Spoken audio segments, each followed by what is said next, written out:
Hello students. So yesterday we had completed the characteristic of the living things, including that of the excretion and that of the reproduction. If we talk about the excretion which is shown by that of the plant, including the release of the gases. These gases may be oxygen or carbon dioxide. So when plant perform photosynthesis, then oxygen is released through stomata, and through stomata only by the process of respiration, carbon dioxide is released out. Not only this, there are some substances which is also excreted by plant, including gum, resin and latex. If we talk in case of an animal, the animals they release urea in the form of urine. Now if we see in case of a reproduction. So reproduction is done by that of the living organism only. And this occurs through cell division. Cell division is responsible for giving rise to a new species. While in case of a non-living thing, there is no cell division occur, thus non-living thing does not show the process of reproduction. Reproduction by the animals and by the plant is different from each other. Now today we will continue the chapter. So we had completed all the characteristic of that of the living thing and non-living thing. Now we will see that what is the difference on the basis of their characteristic. The first one is the living thing they can grow. Okay, so living thing they can grow by the process of cell division as we have studied, as well as if you see the non-living thing, that the non-living thing they cannot grow. Okay, so living thing they grow, but the non-living thing they do not grow. The second thing, that living thing breathe. Okay, what does that mean? That living thing they respire, they show the process of respiration, either that of the plant or that of the animal. But in case of a non-living thing they do not respire, they do not show the process of respiration. Even the exchange of gases cannot take place in that of a living things. Now if we see the food, that living thing they need food to grow. Okay, so for the growth, for the proper growth and proper development of that of the living organism, they need proper amount of nutrition, while that of the non-living thing they do not need food. Okay, now living things they move. Okay, so student, you know that the living thing they show the movement of their parts, as well as they can locomote from one place to the another place. Okay, while in case of a non-living thing, students, non-living thing they do not move at all, and they can move only by an external force is applied on it. Okay, when we give an external work on it, then only it can change its place. Okay, it can move. Living thing they can move by the internal factors, so they move by their own. Next one is the living things they can feel. Okay, so they can have the sensory organs, and due to which they can respond. You can see if we have studied in case of a response to that of the stimulus. So this is the property of the living things only, that they can respond to the changes that is occurring around them. Okay, while that of the non-living thing they do not show such kind of changes. One more thing is there, that living thing can reproduce. Okay, it can give birth to their young ones, or by laying eggs, while that of the plant also they can also produce their own type, either by seeds or by tubers or by their part. Okay, so by different process only, but they show the process of reproduction. They can reproduce. Okay, while that of the non-living thing, such property cannot be do not shown by that of the non-living things. Okay, so they do not reproduce. So these are some of the differences on the basis of the properties of the living thing and the non-living thing. Now we will come to the next topic, and that is habitat.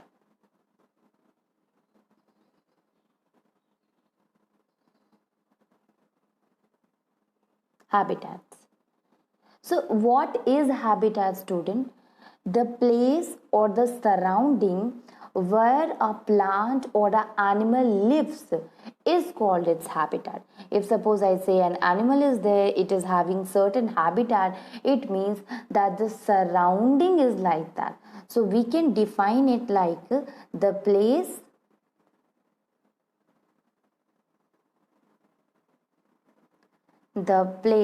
where a plant or animal lives. The definition of that of the habitat. The place where a plant or that of the animal lives defines its habitat of that organisms. Now see, why we are saying that the place where a plant or the animal lives is its habitat, because you see, student, habitat provides food, it provides water, air, light, protection, and a place for the breeding to the plants and the animal living in it. So habitat is what? It is a suitable condition for the particular organism to live in that surrounding.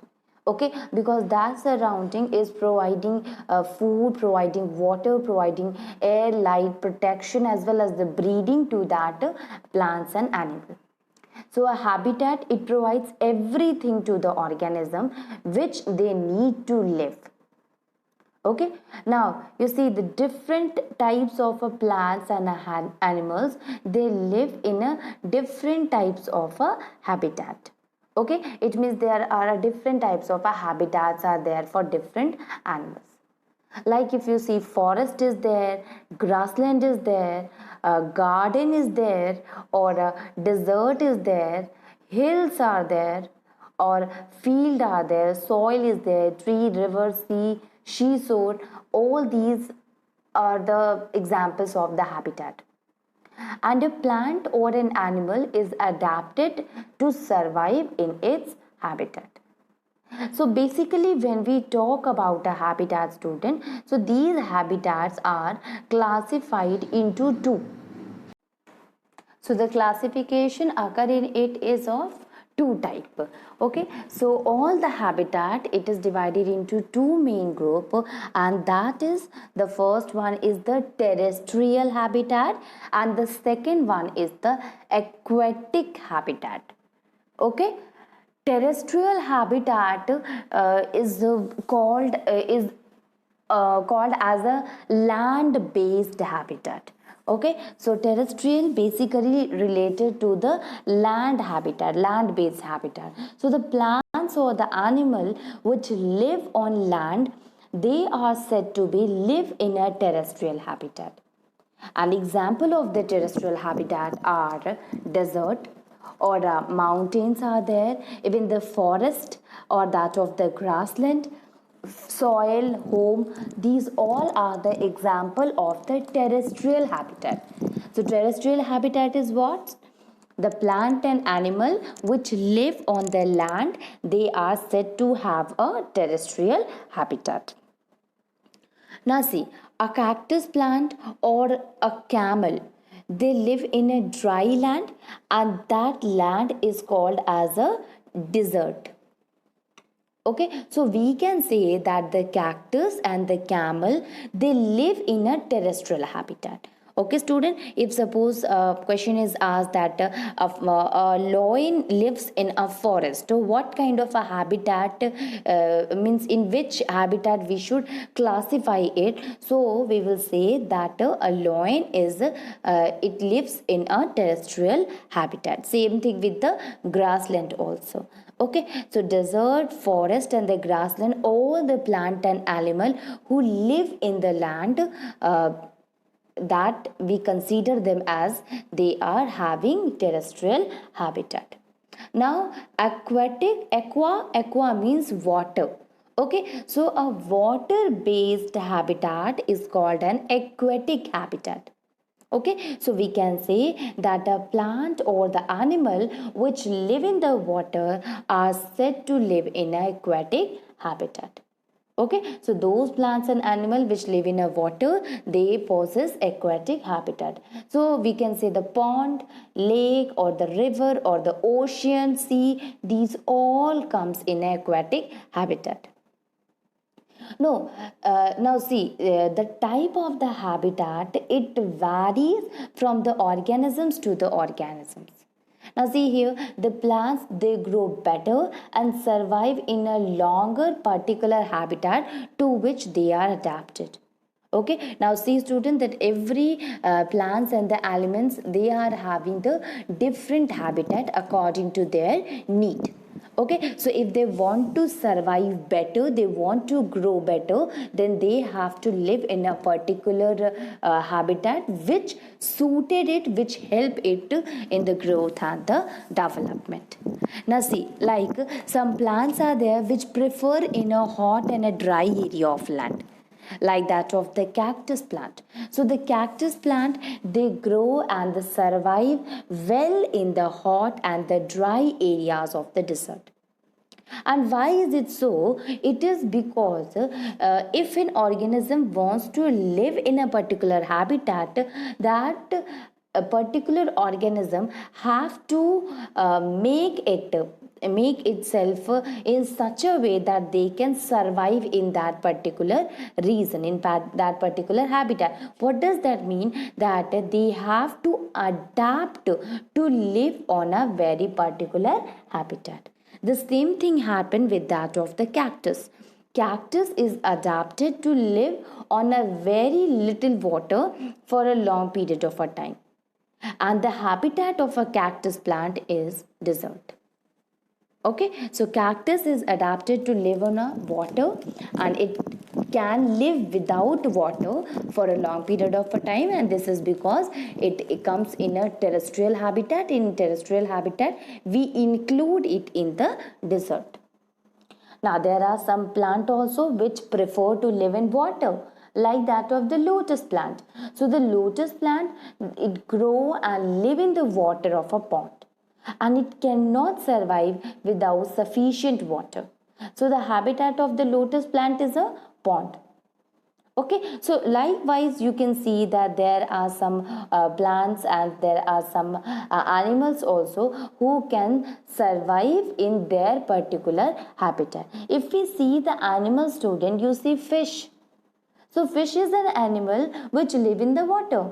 It cannot live without sufficient water. So the habitat of a fish, it can be a pond, it can be a lake or river or a sea. Okay, on the other hand, if we see camel, so camel is what? It is an animal which is adapted to survive on a very little water for a long period of a time. So fish cannot survive without water, and camel can live for a long period of a time. So the habitat of the fish is water, aquatic, and the habitat of the camel is desert. So you see the different plant and the animals, they shows the different kind of a habitat. Okay. So right now we studied that there are some plant and animal, they are having the different habitat. It means different animals and different plant, they possesses different habitat. Now there are some plant and animals, they may share the same habitat. It means they may have the same habitat. For example, if suppose we see that of the pond habitat, Okay, so the pond habitat has many type of plants, such as algae is there, hydrola is there, water lily is there, water hyacinth or weeds are there. So you see all these things. Algae is that the green colored pigment, green color substances present which floats on the surface as well as at the base of the water bodies, that is algae. Okay, so algae or hydrilla or water lily, these all are the things which is present in the pond. So we can say that they having the same habitat, they share the same habitat. Okay, so these are the different plants but they live in the same habitat. Like that also, if you see dragonflies or a kingfisher or a fish or a frog or turtle is there or snail is there or water spider is there, so you see all these are the different animals which live in the pond, so they are also sharing the same habitat. So now see, this is this one habitat, a pond is there, but a different type of animals and different type of a plant, they live there, they survive there, so they possess the same habitat. Now, though a large number of a living organism, they share the same habitat like we discussed in that of the pond, but their food habits are different. So although they are living in the same place, they all are living in the pond for example, but the food they are taking, that is different. And due to this, the organism, they face less competition for the food. Okay, so there is a competition for the space only because they are living in that same particular habitat, but the foods are different, so there is less competition. Okay, so because of that, it help in the survival of all the organism in a habitat. So even though a lot of different organisms, different type of a plant and animal, they are living in the same particular habitat, but as they need different kind of a food, so if they need a different kind of a food, the other animal, other plants will not going to harm it. There will be no competition for the food, or we can say there is a less competition for the food, and if there is a less competition for the food, this will increase the lifespan of the organism, or it will help the organism to survive in that particular habitat. Okay, in a habitat, like in case of a soil or a water or a air, many other components of a physical environment are also present. Thus, a habitat is what it includes two components, that is a biotic component and a non-biotic component. If we talk about a habitat, a pond is there, or a soil is there, or a air is there, so these all are what it is, basically the components of a physical environment. Okay, so a habitat which it forms, or it consisting of two components, and these habitat, it also help in interaction between the biotic and the abiotic components of the environment. Okay, again I'll explain you that a habitat is what is a surrounding in which an organism live together, and these organisms, they live either on the land or in the water or in the soil or air. So you see, the physical environment is also present in that of the habitat. So we can say that the habitat, it is consisting of both the kind of a component, that is biotic and abiotic. And these biotic and abiotic, in a particular habitat, there is always a connection, a interaction between the two components of the environment. Now we will start with the biotic component. So student, if suppose we are talking about the biotic, the term is bio. Bio means what? Living. Bio means living. So biotic means a living. Okay, so the living thing in a habitat are its biotic component. Okay, the livings in a habitat, it may be a plant, or it may be animals, or a bacteria, or fungus, protista, or even the microorganism. In short, we can say microorganisms. So these all plant, animal and microorganism, we consider them as a living things. So in biotic component of a habitat, these are included in it. Now the living thing like that of the plants, animal, microorganism, if it is present in a particular habitat, we use a term for it, that is biotic component. It means the biotic component, it includes the living things, it includes the plant and animals as well as the microorganism. Abiotic component, the term biotic is already there, but a is also attached with that of the term biotic. A means no. Okay, biotic means living. So no living, what does that mean, student? Non-living. Okay, abiotic, a means no and biotic means living. So no living, it means non-living. So the term abiotic means a non-living. So the various non-living thing which is in a habitat, like that of the soil, or a rock is there, or water is there, air is there, minerals, light, all these things are what? We consider them as a non-living things. So these are the very important component of a habitat. A habitat includes the water, soil, air, and we know that these are the non-living things. So the abiotic component of a habitat are air, sunlight, temperature, rocks, soil, water. These all are the abiotic component.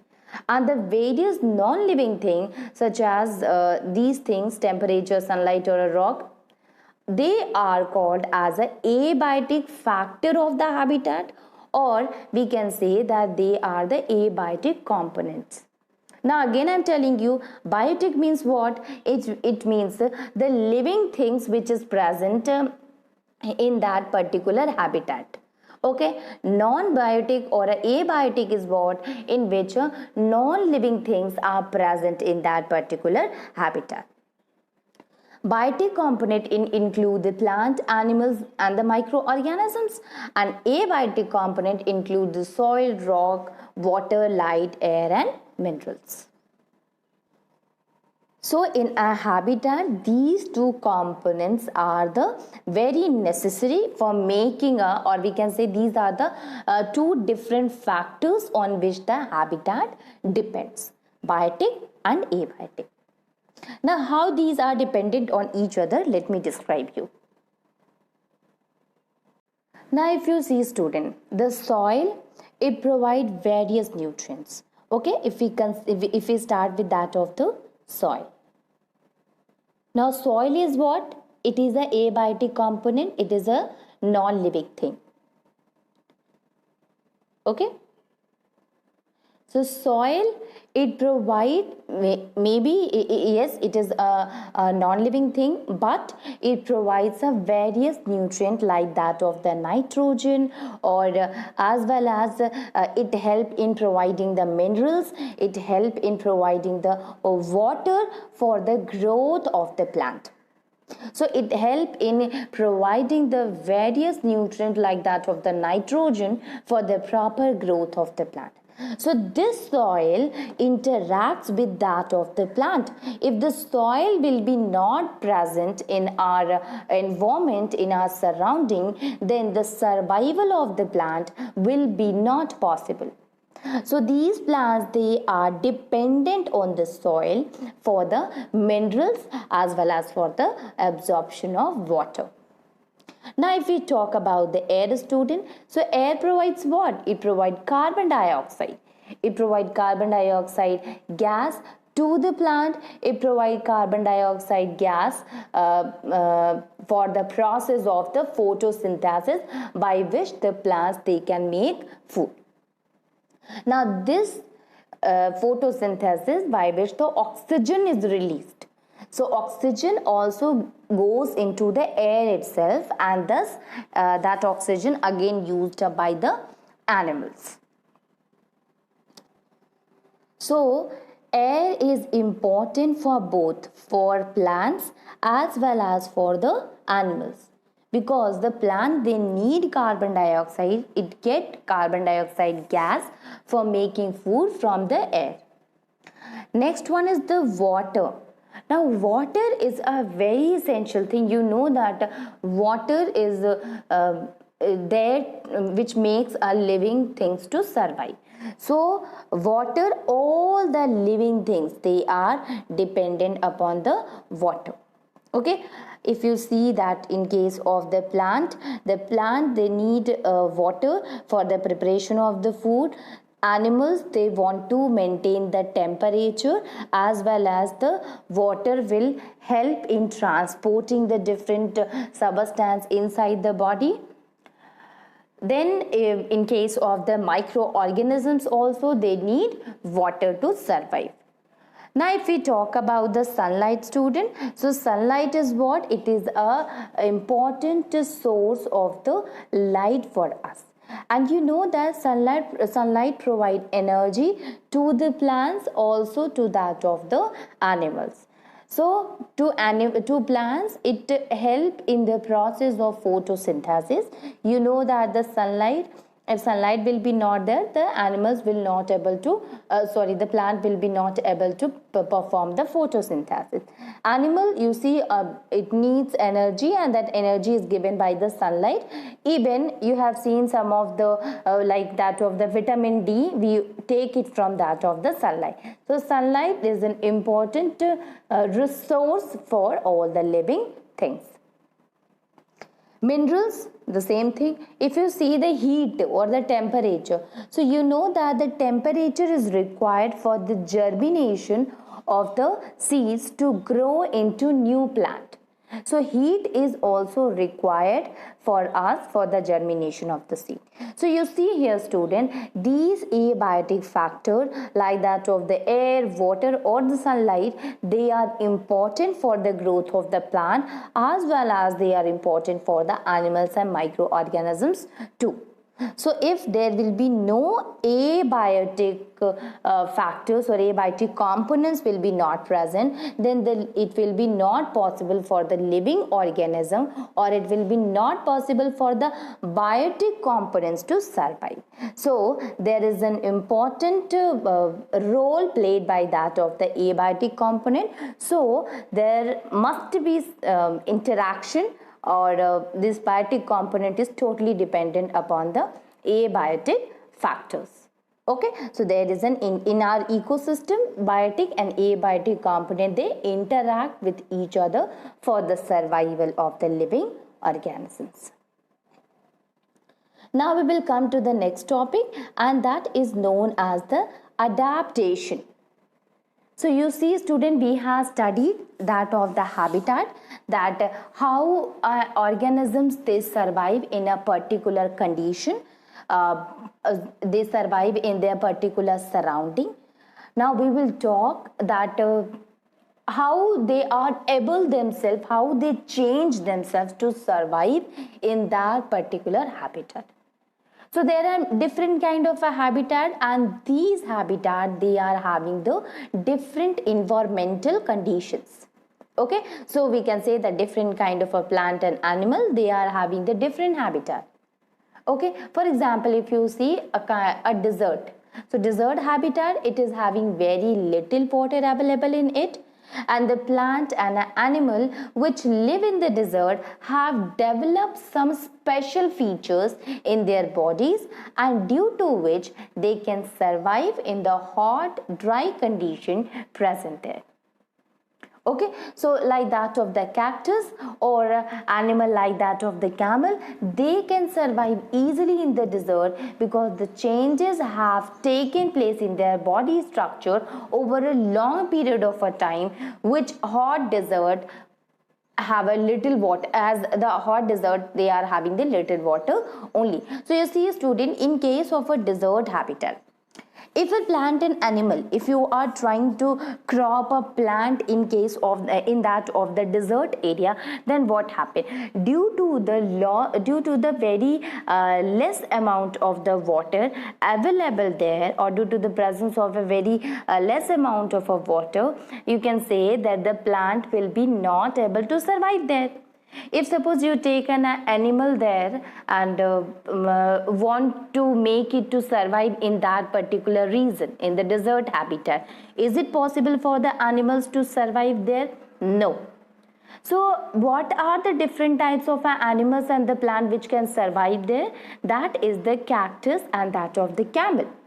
Okay, why is it so? Because the cactus can it do not lose the water, as well as the camel is having the same property that it can retain water for a long period of a time. So do you think that this happens at a time? That cactus or the camel which are able to live in that particular habitat, they have developed this feature in a 1 day or in a 2 day? No. Their body structure, when they were living in that particular habitat where the temperature is very high and the water is, or little water is available, so their body, it goes to the different changes. Okay, so changes have taken place in their body structure, and these changes does not occur within a few days or a few months, but it takes the changes occur over a long period of a time, and makes these plants and animals to survive in such a rough condition. Okay, so you see, before that you can see that plant and animals, they change, they shows the changes, they make the changes in their body structure, and due to which they are able to survive in that particular condition. Okay, while the other plant and animal, they do not have the body structure, they do not change their body structure according to the desert area, according to the desert habitat, thus they are not able to survive like that of the cactus and the camel. What does that mean? Simply that the cactus and the camel, they undergoes a different kind of a changes, due to which their body is able to survive in that particular habitat. Okay,